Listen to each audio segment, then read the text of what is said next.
Okay, let me just tell you a little bit about minimal sufficiency, and then we'll jump into the yes, no, maybes. I just want to remind us we have this due on the 24th. So that's not the Friday coming back from break, but the Friday after that. There is an assignment with just a few practice problems if you want to start on those, and I'll give you your old homeworks back at the end of class. So if you want to get started on these problems, they'll kind of help you with sufficiency, that concept. Remember the simulation study, you're sampling vectors of ones and zeros. I don't care if you sample from a binomial or a Bernoulli. So if you wanted to save space, you would probably sample from the binomial because it takes up a lot less space than the vectors of ones and zeros. Saying that, if you're going to apply to bootstrap, you need the ones and zeros. And if you want to compare apples to oranges in the experiment, you're going to need to store all of those ones and zeros from the 28 different configurations that are outlined in the simulation study. I'd say a good place to start is just this problem right here. Verify that that normal approximation looks like the histogram you would get from repeated sampling. And then move on, collect all the different configurations of N and P. So there's 28 configurations, store all that data, make a data structure, a table. You know, it could be something like a three-dimensional array. So something like that. You can think about how you want to do all the storage, and then everything else is just bootstrapped in Bayes. I'll remind you that the Bayesian is operating off of the beta prime distribution. It says that down here in problem 3, so you can read through whatever 3 and 4 are. I do have these mislabeled, 2 problem 2s in here.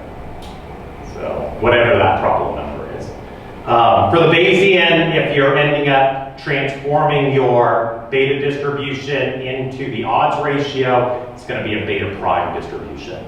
I do allude to doing a Monte Carlo simulation to be able to approximate the expectation and the variance, but the expectation and the variance for the beta prime, if you want to look up in Wikipedia, they have the actual expectation and the variance encoded in terms of the sum of the xi's. So you could probably obviate some of the computing by using analytical forms. You know, bring down some of the stochasticity, so that can speed things up as well. One other just announcement for the beta prime distribution, the means and the variances don't always exist. But the Bayesian is giving you a complete answer. They're giving you a posterior distribution. And in a lot of cases, the expectation and the variance exist. If you wanted to all of a sudden change your mindset and say, let's not talk about expectation, let's talk about the mode of the posterior distribution. So that's the maximum a posteriori estimate. Some people call them the map estimator. So that exists, the max of this distribution. So if you thought about the delta method or the bootstrap, your means really are medians and modes because you're kind of basing things off of normality in some sense. In the delta method, it's really explicit. So that would be apples to apples. And if you're thinking about what your coverage rate is on things, you might be taking, you know, your mean plus or minus 2 standard deviations. If you want to be more precise, 1.96 standard deviations. If you want to be more precise, it's not exactly that number even. So that's all rounding. So if you were studying the variance and kind of thinking about how well would this interval operate and cover things, you could do the same thing with a Bayesian answer and chop off the 2.5% tails, come up with a 95% interval, and you could check to see how well that covered as well. So if you want to change the diagnostics from a center to coverage rate, that's fine. So if you forget and you get all the way down to the last problem and you say, I'm going to circumvent this variance problem and just start reporting coverage rate or something like that, that's fine too. If you say, I'm just going to show off that the method can be defeated if we're using just expectations and I'm counting how many times the method can be defeated and that's what you want to report, I would consider that kind of an incomplete answer because it's like, give me a prescription. But for this class, I will take that as an answer for full credit as well. So you have some liberty on what you report and what you do. The reason I want to give you those choices Because eventually, if I do a good job and we do a good job as a university, you'll be allowed to make those choices. And people will be trusting you with them. So, you guys like choices? Who likes choices? Who likes being told just what to do? Good, you're in the right place. So, I'm never going to tell you exactly what to do. So, okay. So just keep your mind on that. That's coming up. Let's just look at minimal sufficiency just real quickly. It's obviously the thing that makes the dimension of the sufficient statistic the smallest possible. So a good example is if I were trying to infer the mean in a normal distribution, I could use all of the xi's to do it. I could use maybe the sum of the first k observations and the sum of the next k plus 1 observations out to n and hold on to those two sums. What would I do with them? At the end of the day, I would add those two things together. And then I could form the mean. Or I could just start with the mean. And so I've given you an n-dimensional sufficient statistic, the whole data, two partial sums. That's a two-dimensional sufficient statistic. And the actual full sum of the data is the sufficient statistic. What would you do with the full sum of the data? I think most of us would divide by n and give the unbiased estimator. We'll learn later on, that's a uniformly good estimator. It works just as good across the whole real number line, and it's minimal variance as well. And so we can't get a return for having more bias in the answer. So that is a very good answer, X bar. Of course, if you knew something about where mu really lived, you could maybe encode that. So if you had some sort of context of the problem, you might be able to encode that and improve your answer that way, but you would need this auxiliary information coming in. So answers are beatable if you knew something, maybe about the context of the problem. So keep that in mind. So if you knew where the parameter lived in the physics of the problem, you'd probably want to build that into your constraint. I will say a Bayesian gives you a good method for doing that. It's built into everything. If you didn't know anything about the answer at Bayesian and the non-Bayesian and the fiducialist and the frequentist and the asymptotic frequentist and the conditional frequentist and all these versions of things, we'll probably all use X bar. It's a highly uncontroversial answer. Let's look at another example. So minimal sufficiency.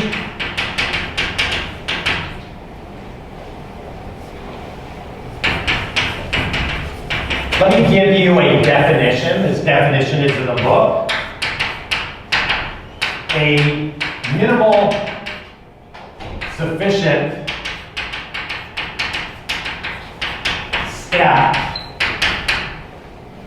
is a function of any other sufficient stat.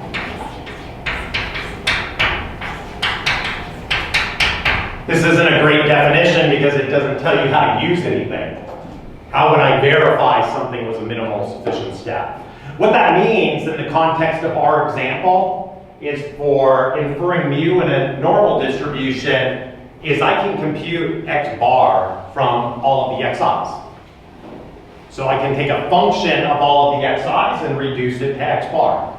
I could take two partial sums of the whole set and I could add them together to form X bar. So I can take a function of other sufficient statistics and create the minimal sufficient statistic. It does not go the other way around. I can't go from X bar and create every other sufficient statistic. I can't create the Xi's themselves out of everything. And so I guess this is a reasonable definition, but it doesn't tell you what to do. So let's just look at a quick example.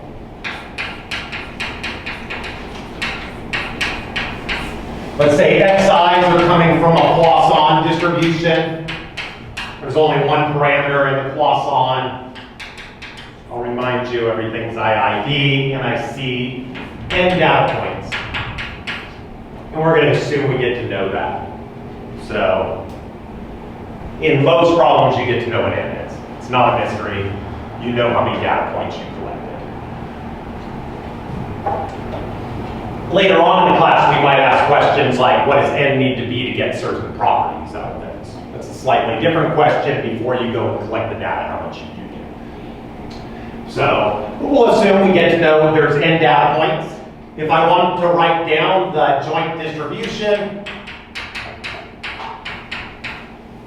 this is just all of the data points, x1 to xn. This is just product. I goes from 1 to n, e to the minus lambda, lambda to the xi's divided by xi factorial. And I can reduce this. E to the minus n lambda, lambda, sum of the xi's, I goes from 1 to n, divided by xi factorial product over that. I'll just point out, in terms of the factorization theorem, this is hx, the stuff that doesn't depend on the parameters. And this stuff up here is gtx, given theta, given lambda. So we can identify the sufficient statistic by looking at just this piece of everything, the relationship between lambda and the xi's. What I would actually look at is I would probably look at just this part to tell me where the sufficient statistic is. It's up here, so that is sufficient right there. This is also sufficient if we looked at it back in this form, all of the xi's themselves. So it's the part that I can't untangle from the parameter. And that tells me the sufficient statistic. So I often do this just in my head. And so I'm at the mercy of my algebraic abilities, which is okay. But for most problems, I can do high school algebra. And so I kind of convince myself real quickly, that's the smallest possible sufficient statistic that I can get. And I can convince myself real quickly, this is a one-dimensional parameter problem. And so there's no possibility that I could reduce this any smaller. So I already know that this is minimal sufficient. And so I could probably convince myself using this definition that, okay, I guess since I know the answer, I could convince myself that this is the minimal sufficient statistic. What am I really doing? I'm just applying the factorization theorem in my head and thinking, could I reduce it any further? And so there are problems that exist where you have one parameter and you cannot write the minimal sufficient statistic as one dimension. Can anybody think of an example of that?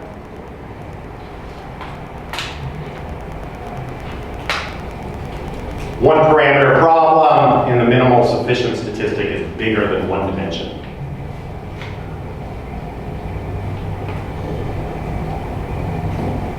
It's not a hard question, but I'll give you the, at least some insight in a second. But you guys have all kinds of examples, right? Variance. Maybe the variance or something like that, and then maybe a normal model. Some of the xi's minus x bar squared is the minimal sufficient statistic. So that would be an example of a one-dimensional parameter that has a one-dimensional sufficient statistic. So you don't need the xi squared and x bar. You could use that and compute that thing, and that would be a two-dimensional sufficient statistic. I guess it's actually n-dimensional because you need all the xi squared. So saying that, you can reduce it to a one-dimensional thing. So that's not quite, but I like counter examples too. Makes us think about something. I just have not related this, but I want to ask, in factorization, does this hx could be a constant? It is a constant with respect to lambda. Yeah. So it is a constant. It doesn't have lambdas in there.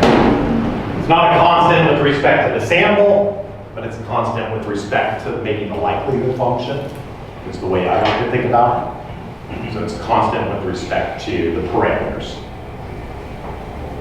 So it is a constant. It never tells you anything. So it tells you usually how to normalize things, right? This part of everything is just kind of controlling the asymptotic. So if you're doing an MLE analysis, this is the thing that's pushing the likelihood towards 0 and constricting our range of answers. So it's controlling asymptotics, but in terms of the xi's, they only appear here. What about my question? So, can't answer your question, let's ask a different question. So we've answered that one. What about another one? Cauchy. Cauchy's a really good example. So you cannot use the x bar to estimate the mean of the Cauchy. So we know that the mean from a Cauchy is still Cauchy. So it's all over the place. So it doesn't tell you about the centrality parameter. So it can jump all over the place and it doesn't converge as n gets bigger. So Cauchys are a good example. How about other examples? Weibull. You ever heard of that one? It's a reliability theory sort of thing. What about you? I just had a question about the Cauchy.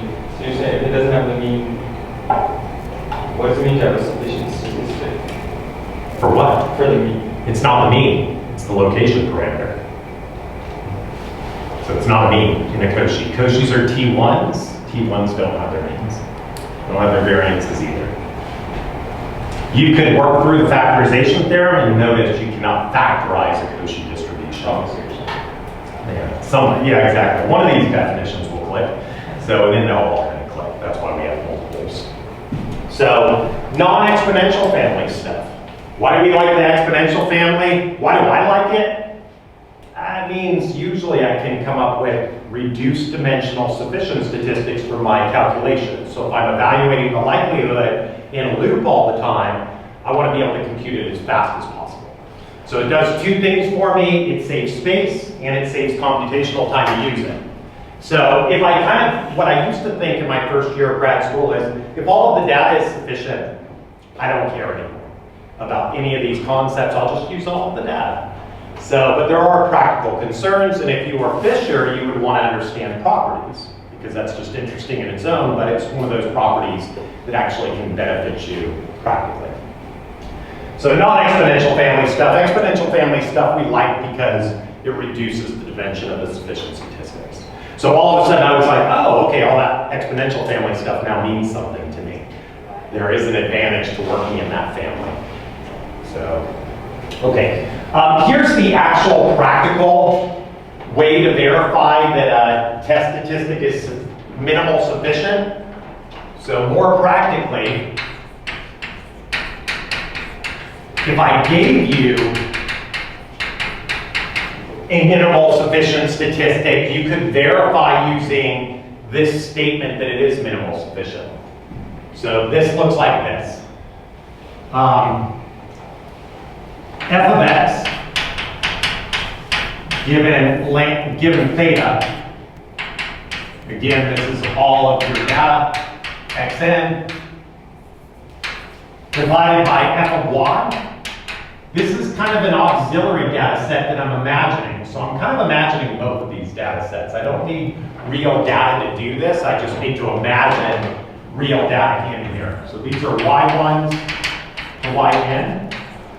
Given theta, this thing is a constant with respect to theta.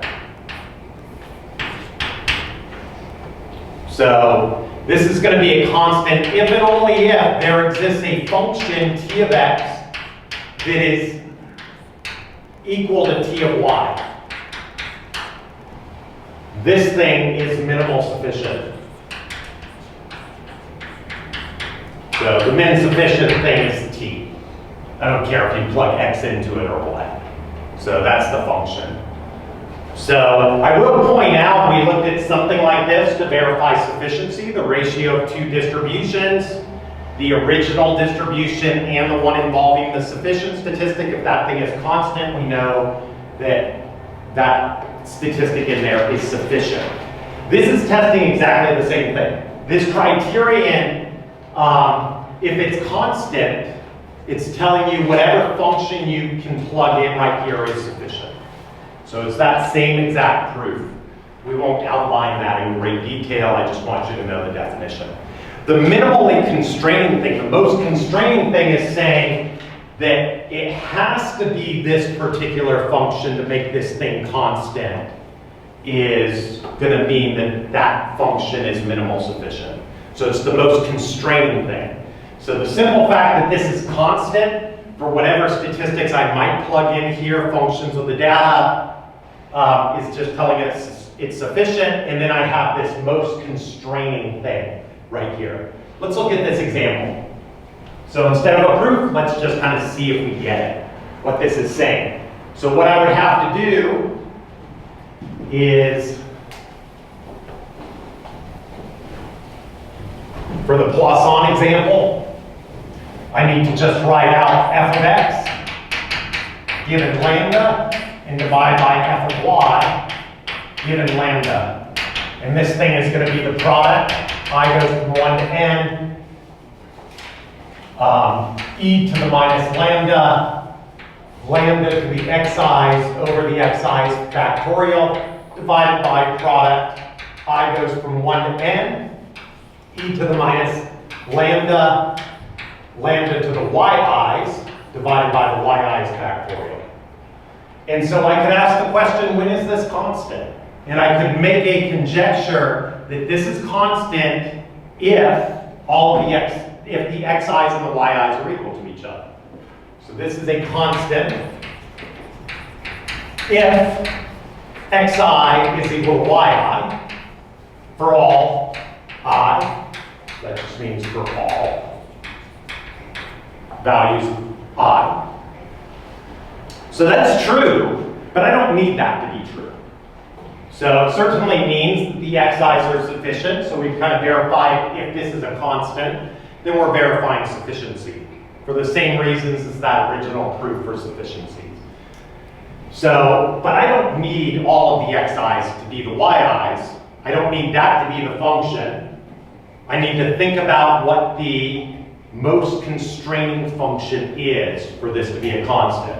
And so we could rewrite this as e to the minus lambda n, lambda sum of the xi's, I goes from 1 to n, over the xi's factorial. These constants don't actually help you in anything, the hx stuff, because it doesn't involve the lambda, so we don't identify sufficiency through that part of the function. That's part of the function we can just toss. So e to the minus lambda n, lambda sum of the yi's, I goes from 1 to n, divided by yi factorial. In here I can see that this is a constant if some of the xi's are equal to the sum of yi's.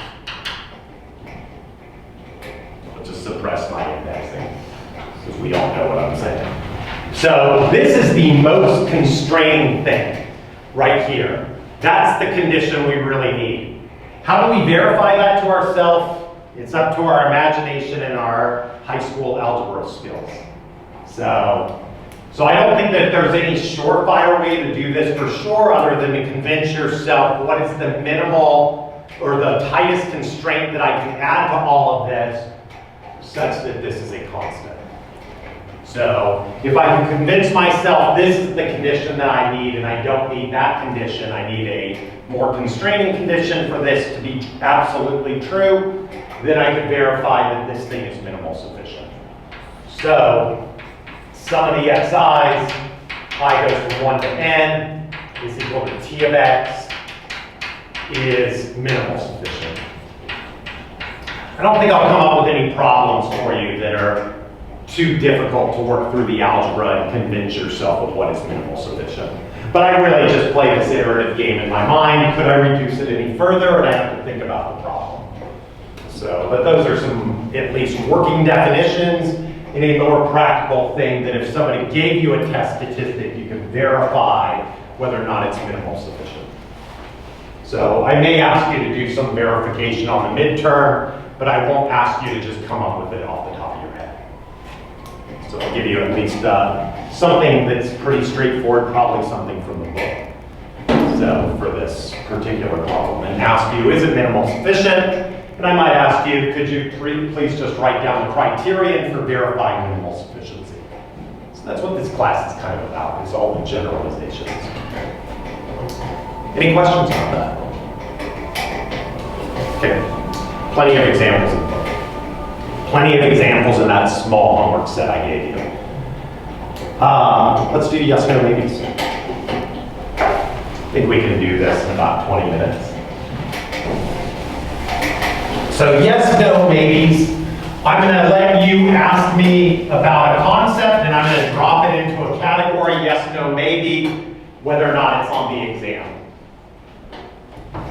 So maybe means to me, I have considered it for your exam, I've used it before in a midterm, or I would use that in a midterm. It's very much the level that I'd be looking for. So it's a contender. Yes means, yeah, it's obviously on the exam. Of course I'm going to ask you about that. So if you're taking your first calculus exam or something like that, and somebody asks, are limits on the exam? Yeah. What do you think this whole class is about? That's the whole thing. Second midterm, do I have to do the chain rule? Duh. You know, what do you think the whole class is about? So, third semester of calculus, is Stokes' theorem on the exam? Do I have to prove it? You know, you guys have had the luxury of going through vector calculus. That's a maybe sort of thing, if you catch my gist. So let's do yes, maybe, no.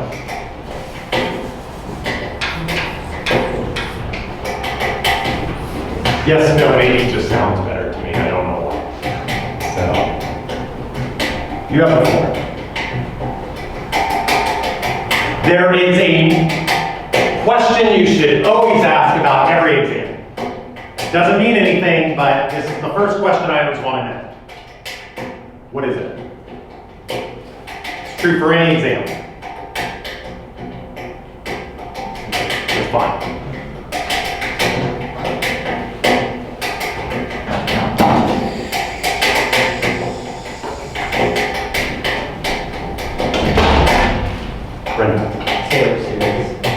Taylor expansion will be there.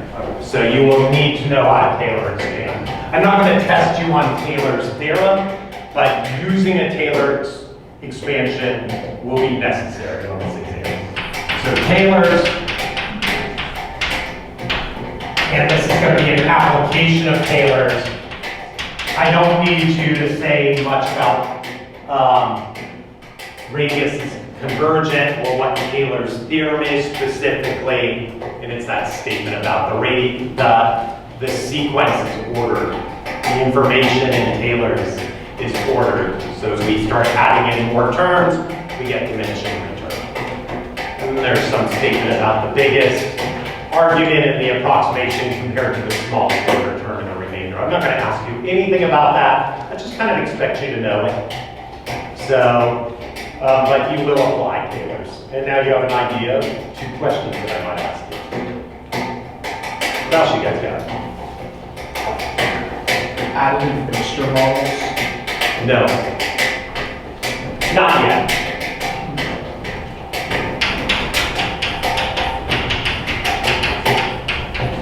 We will come back to these,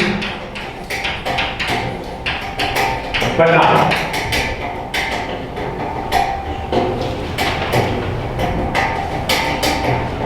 Minimal sufficiency. Minimal sufficiency. Yeah, let's drop this.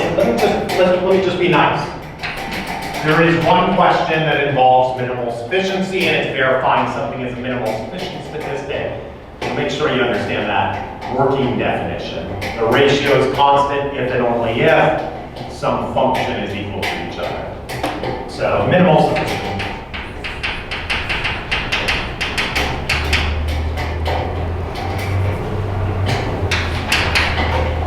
It's all good.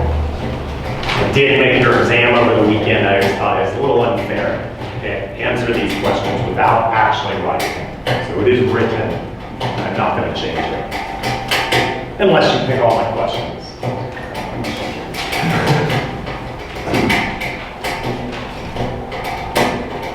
I shouldn't joke about it. of people in tears inadvertently. It happened once. I was like, I was joking. Christine. Yeah, okay, so phase.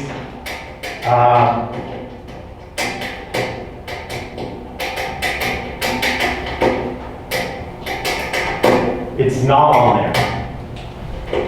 No base.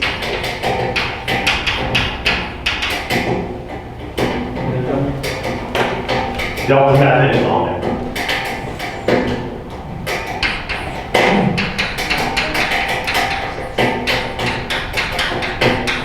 Something to do with the delta method. Proof of the CLT. Proof of the CLT.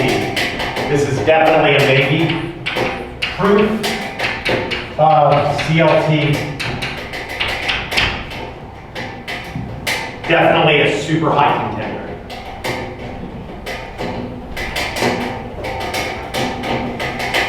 You want me to be nicer?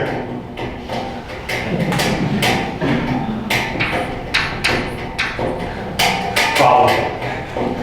Very, very probably. No bootstrapping. I never know what to ask about it. It's pretty useful, it's interesting, but I don't know. Sample with replacements. You guys already know that. I'll check it out on your project and see if you know how to do it. Joint order statistic transformation. Joint order statistic transformation. So there's kind of two things going on there. So joint order is on there.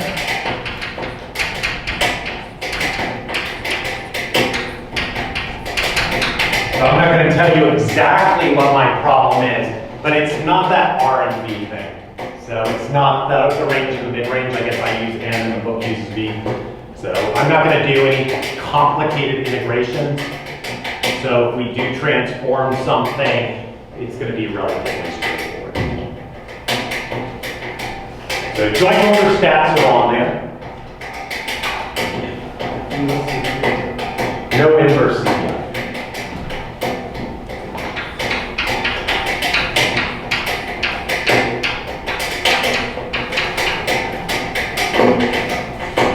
It's cool. I love that thing. It's kind of neat. It almost seems to answer all questions about sampling stuff, except it doesn't work in high dimension. You need the CDF and you need to be able to invert it. So highly limited, but highly efficient if you can do that. You won't study it. The definition of inference. No. No definitions.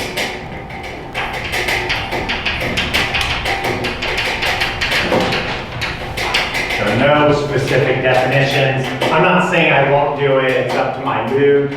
But it's more of like, how much do I want to punish myself? It is hard to grade that sort of stuff. It's like, this is some degree of wrong. I don't know. So, I will do it. I do think language is important and being able to articulate yourself clearly. As a statistician, it's absolutely critical. If you don't want to do that, do a theoretical math degree. You don't have to talk to anybody. You have two collaborators in the world. One will live in Russia, the other one will live in Hungary. So, barely even be able to talk to them. We'll keep it practical. But no definition. What else? Factorization theorem, very likely.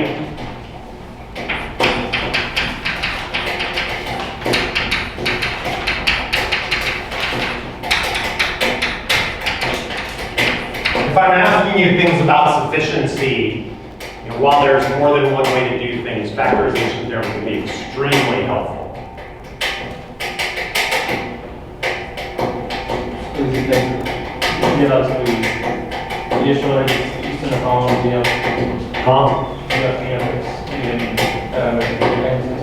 That's what it says. That's what it is.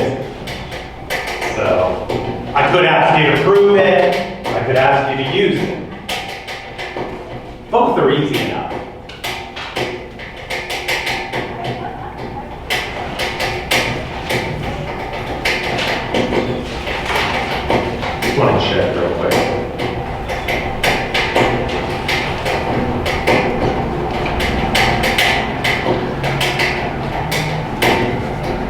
still ask questions if you'd like.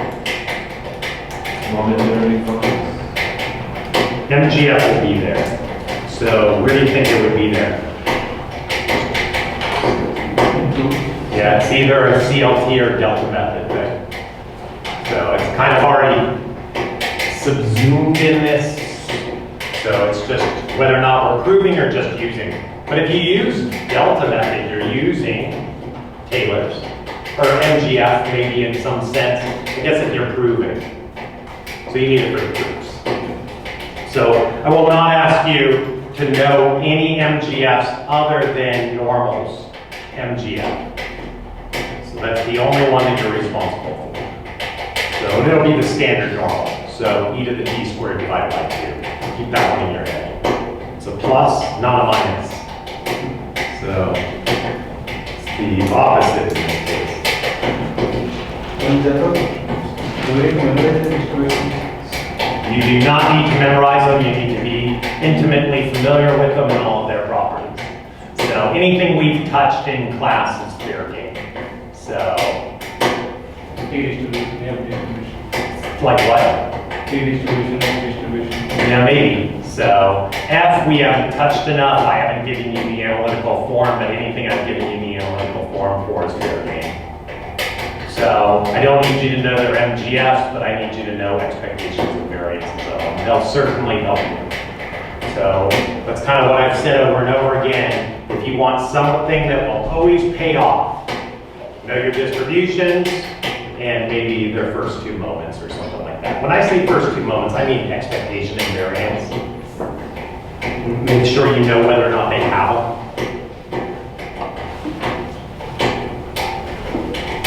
That's the refrigerator conversation we had. But I'm on the refrigerator, so then it won't feel quite like memorization.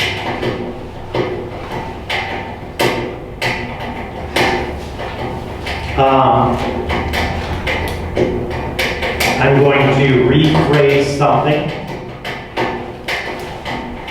Oh wait, hold on.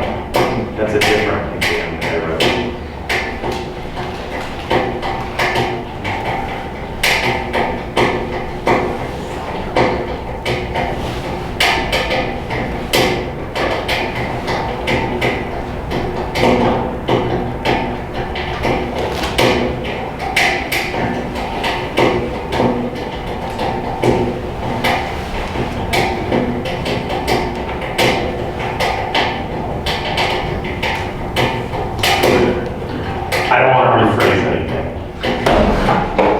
I saw the word conjugacy on one of my exams, but I was looking at the wrong exam.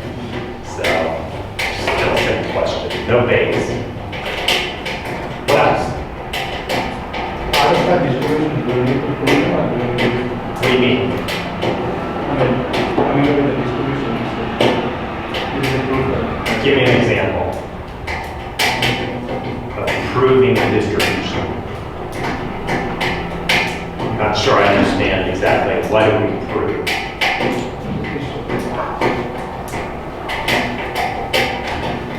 I could easily ask you, if you're applying the delta method, verify something's normally distributed before you apply the delta method to it. So maybe that's what you're calling a proof?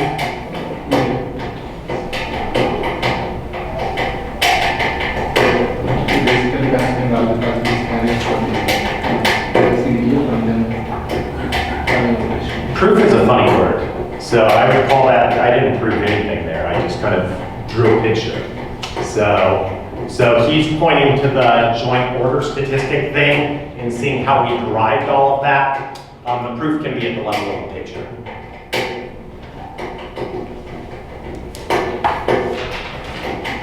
Metropolis. No metropolis. I will be offering you a metropolis extra credit that I'll talk about when we come back and I give you your grades so that I can put your mind at ease a little bit, but no metropolis.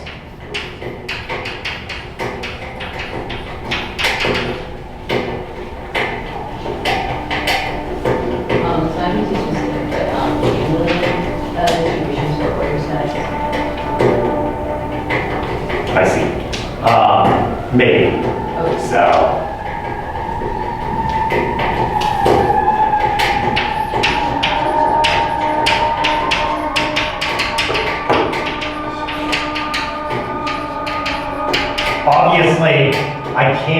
anything greater than one dimensional.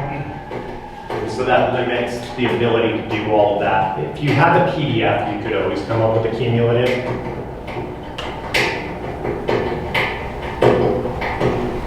I'm not going to ask you to derive what is the in general cumulative formula, that binomial thing. That's the same question you were asking. So I'm not going to ask you to derive all of that. We didn't even derive it. I just kind of drew a picture and gave you some ideas. So that's the question we were asking. Is that a proof? I don't think it is, but I get it. Everybody's definition of what is a proof is a little bit different.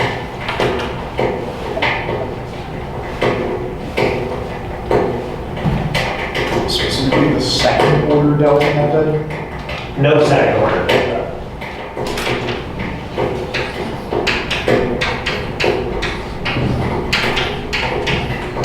Real quickly, when do you use the second order delta, just so that we have, you know, a different scope of when do we use it?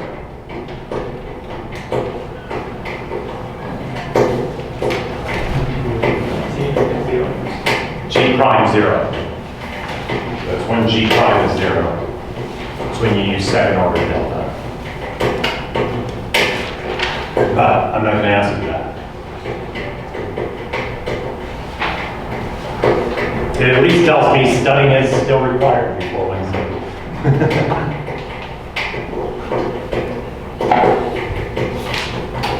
I could very well ask you, when is the delta method applicable? You know, first order, if I'm not saying anything, you probably need to say G prime is not 0. So you kind of need to know that, but not have to apply the second order. We won't do that. I don't want to train you to do things that nobody actually does. Sometimes for comparison's sake. We don't need an extension of things that nobody ever does. If I read a paper and it's got delta in it, I usually chuckle. You know,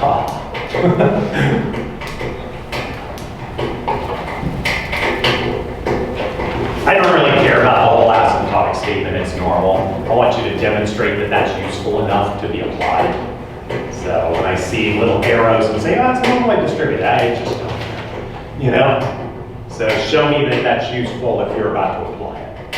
And you need to demonstrate that to me maybe in a sim study. I like that better. I've seen a lot of people invoke normality and it's like, what's wrong with your results? You know? You don't care what the theorem says eventually is supposed to happen, it didn't happen. So, what else? What's that? Josiah's estimator. No Josiah. So. Likelihood functions? Likelihood functions get used everywhere. So if I want to say one thing about this class is likelihoods are good. So they do kind of get up here if you're looking at maybe the factorization theorem, you're seeing what part of that likelihood involves the data. So likelihoods are used everywhere. If I say sampling distribution, I can also say likelihood, even though they're inherently different, they're still the same function. But if there's one thing I want you to know in this class is that likelihoods are the driving force of inference. That's at least my opinion. It sounds like an opinion, but I don't know anything better. So for making sure you get answers right. So they're my guiding light, or my good run-to thing. Show me what the likelihood function looks like. I think that's the info. If I were to teach Stat 101 type inference, I just have people draw a lot of likelihood functions and stuff like that. Get you into that, thinking about what the likelihood expresses. We have time for another question or so. Multivariate Gaussian.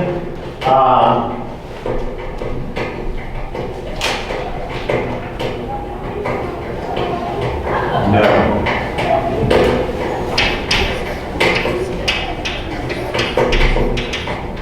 But I will say all distributions we've touched are fair game. I'm just being overly nice about this. So we'll keep everything univariate on this when it concerns normality. How many questions? Ah, there's the most famous question. So I'm glad we heard it. 4. 4 questions. So now this starts to make sense to you. Did you nail all 4 questions? How many questions could I ask? That's the remaining part of all of this. So let's say I did that. Did a little bit of CLT stuff, that's 1. If I did a little bit of joint order stat, maybe that's a question. Maybe some delta method, and then maybe some sufficiency. So min sufficiency, you know, these sort of things. Maybe these are connected. I can ask some sufficiency questions. So how are you feeling now? That's a good question to ask. It doesn't tell you how many little sub-questions there are, but it does tell you at least what the scope of this is. How many topics are there? Good question. Anything else? Last question.